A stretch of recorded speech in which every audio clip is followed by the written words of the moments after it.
We need biodiversity.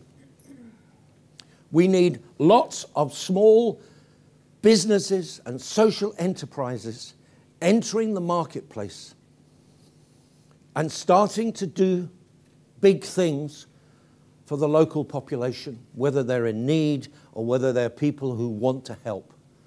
I live in Cambridge, and I'm involved in the university there. I support the Cambridge University Entrepreneur School. I work with the judge, and I work with all sorts of other people. But one of the most interesting groups I work with is a faith-based community which puts together Catholics and Muslims and Jews and Christians and all that. And what they're trying to do is something really, really interesting. They are trying to move towards a situation where many of the big companies like Serco, like A4E, are getting government contracts. Why not try and get some of the faith-based groups who themselves have social aims as well as religious aims, who are connected? Why not get them to be able to bid for some of those local government contracts? And that's a really, really interesting idea. A lot of people find it anathema, but government, and the government is, whether it's this government or whether the next government is Labour government, the government is going to have to find other means of supplying what we require in the running of society. They're going to have to go to the private sector. And my argument is, don't go just straight to the private sector. Take a deviation through the social enterprise sector, take a deviation through the charity sector, and actually be able to supply lots and lots of needs that the community needs, get those supplied by the people that we come from. And that is one of the most interesting things that I'm doing. So what we're doing is we're trying to move this argument that if you live in a climate where you cannot rely on government or European money, then you will have to begin the process of learning to trade. And as Marie has demonstrated, what she's done is she was way ahead of the curve, and she started to do this at a time when it was very, very necessary to do.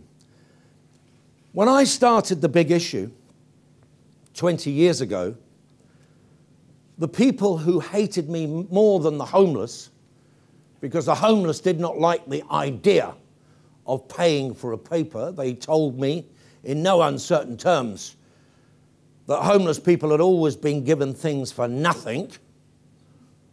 So why should I not give them something for nothing? And then I pointed out to them, if I give you something for nothing, will that help you get out of poverty? Will that help you develop the skills and the abilities so that you can start winning control of your lives? And of course, there was no answer to that. But the other group who absolutely loathed me, Johnny Bird, second-hand car dealer, starting a street paper, which the homeless were having to pay for, and then the homeless were going to take the money and do all sorts of terrible things, was the charity sector. There were very few social enterprises around at the time. And the reason they hated me was because I was challenging their space. With 501 homeless organisations in London alone, I was challenging the space that they occupied, because they had a great relationship with the poor, with the homeless.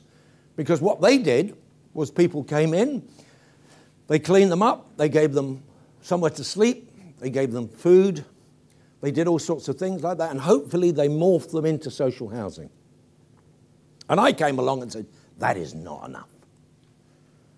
That is not enough. What you've got to do is you've got to start to convert the homeless into people like you and me, and that means you've got to start converting the homeless into a situation where they themselves can have some spending power like the rest of us that has not been given them, or they have not robbed an old lady to get.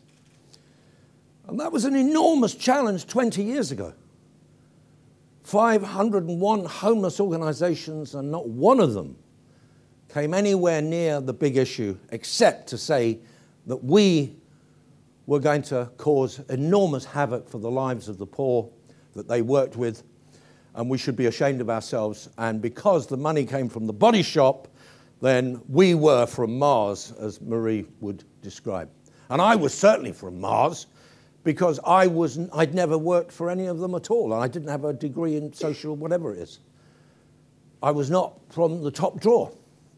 And I did have to remind them, and in fact it would be great if somebody who had been a part of the problem of homelessness, because I'd been homeless as a child and had been an ex-offender and all that stuff, wouldn't it be great if somebody like that could become somebody who ran their own project and tried to find a new way?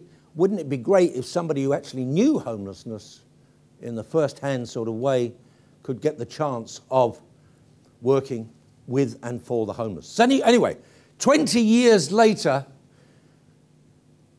the homeless sector is in love with us.